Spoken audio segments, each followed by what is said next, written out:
आप देख रहे हैं डीएनए लाइव। हमारे चैनल से जुड़ने के लिए चैनल को सब्सक्राइब करें और आपके विचार कमेंट। जगत गुरु राम भद्राचार्य व संत प्रेमानंद जी के ऊपर दिए गए बयान का विवाद खत्म होने का नाम ही नहीं ले रहा है।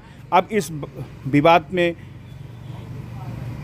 जगत गुरु द्वाराचार्य काशी पीठाधीश्वर स्वामी राम कमल वेदांती जी ने भी अपना बयान दिया। देखिए क्या कुछ कहा स्वामी जी ने। आज भी ठाकुर जी के चमत्कार दिखलाई पड़ते हैं। आप देखते होंगे हमारे संतों की महिमा बड़ी प्रारंभ से रही है। हमारे श्रीमद वृंदावन धाम में एक संत हैं, आप सभी लोग जानते होंगे, बाबा श्री प्रेमानंद जी महाराज। कितने अद्भुत दिव्य संत हैं। उनकी दोनों किडनी फेल है। श्री राधा जी में आस्था है, विश्वास है, श्रद्धा है। किसी भी प्रकार का उनका दिखावा नहीं है। भगवान के चरणों में उनकी परम अनुरक्ति है। आश्चर्य मानोगे आप कि जैसे बिहारी जी का दर्शन करने के लिए लोग जाते हैं, तो बिहारी जी का दर्शन थोड़ा सुलभ है और संत प्रेमानंद जी का दर्शन थोड़ा दुर्लभ है। दुर्लभ मानी उन्होंने कोई दुर्लभ नहीं बनाया हुआ। वो रात्रि को निकलते हैं अपने आश्रम से, जहां वो रात्रि में विश्राम करते हैं, और वर्तमान में जहां वो सत्संग करते हैं वहां जाते हैं। पैदल जाते हैं, संतों के साथ में जाते हैं। कोई दिखावा नहीं होता है, बड़ी सरलता है, सहजता है और भक्ति का अद्भुत उत्साह है। हजारों और अपने आश्रम जो अपना भक्ति वेदांत मंदिर है, उससे 5 मिनट की बस डिस्टेंस की दूरी से ही उनका निकलना होता है। तो बहुत से भक्त लोग वेदांत आश्रम भक्ति वेदांत मंदिर वृंदावन में अपने यहाँ रुकते हैं और रात्रि को उनको लिए खुलना पड़ता है, क्योंकि 2 बजे से और 12 बजे से ही जाकर के लोग वहाँ लाइन लगा देते हैं। पूरे रास्ते पर लोग रंगोली करते हैं और बड़े बड़े संकीर्तन मंडलियां आकर के वहां पर हर एक धर्म के लोग आते हैं। आज एक बड़ी जोर से विवाद चल रहा है 2 आचार्यों के बीच में, मालूम है? श्री राम भद्राचार्य जी का बहुत आता है यूट्यूब में। हाँ, श्रीमद जगत गुरु रामानंदाचार्य श्री राम भद्राचार्य जी महाराज। उन्होंने किसी पत्रकार ने उनसे पूछा कि आप उन्हें किस रूप में देखते हैं, तो उन्होंने कहा मैं संत के रूप में देखता हूं। तो उन्होंने कहा कि मैं इसे चमत्कार नहीं मानता। इतना ही उन्होंने कहा है। और दूसरी बात उन्होंने कही कि मैं उन्हें अपनी बालकवत समझता हूं, अवस्था में तो वो बड़े हैं ही। श्रीमद जगत राम भद्राचार्य जी महाराज। एक शब्द, मैं ये समर्थन नहीं करता कि उन्होंने जो कुछ बोला अच्छा बोला, मैं ये नहीं कहता, लेकिन अब जो राम भद्राचार्य जी के ऊपर जो लोग बोल रहे हैं, क्या वो अच्छा बोल रहे हैं? और जो विद्वान हैं, जो अपने आप को खुद जगत गुरु कहते हैं, उन्हें किसने जगत गुरु बनाया पता नहीं। वो खुद विवाद के घेरे में है। स्वामी अभिमुक्तेश्वरानंद जी, अयोध्या के श्री राघवाचार्य जी। अब शब्द पूर्वक श्री राम भद्राचार्य जी के लिए ऐसे शब्दों का प्रयोग करना क्या उनकी विद्वता को दर्शाता है? क्या श्री राम भद्राचार्य जी महाराज सनातन धर्म के, हिंदू धर्म के एक रत्न नहीं है? पूरी चैलेंज है दुनिया भर में, कोई ऐसा आप दिव्यांग बताइए जिसके पास में नेत्र दृष्टि ना हो और जिसने इतना गहन शास्त्रों का अध्ययन किया हो। संस्कृत में काबिल लिखे हैं, मीडिया वाले ज्यादा ही और मीमांसा की है। नहीं, मीडिया वालों ने तो एक संकेत छोड़ दिया, लेकिन उन महात्माओं को तो चक्कर में नहीं आना चाहिए ना, जो जगत गुरु कहलाते हैं अपने आप को।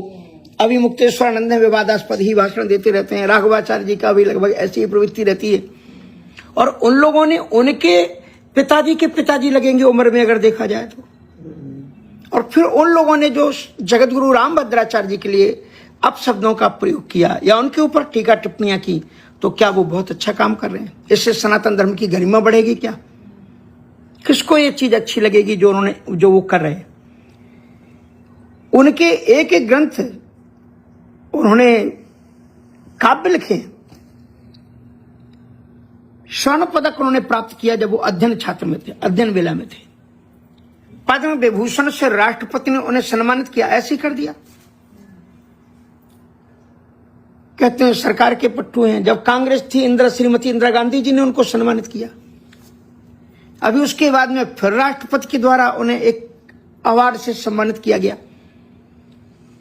हम इस बात के समर्थन नहीं है कि परम पूज्य श्री जो हमारे वृंदावन के हैं श्री प्रेमानंद जी महाराज, वो अद्भुत संत हैं, उन्हें कोई, और बड़े आश्चर्य की बात ये है कि श्री रामभद्राचार्य जी ने जो कुछ कहा उनके लिए कहा, और उनका आप एक भी वीडियो ऐसा बताइए यदि उन्होंने कुछ कहा हो रामभद्राचार्य जी के लिए।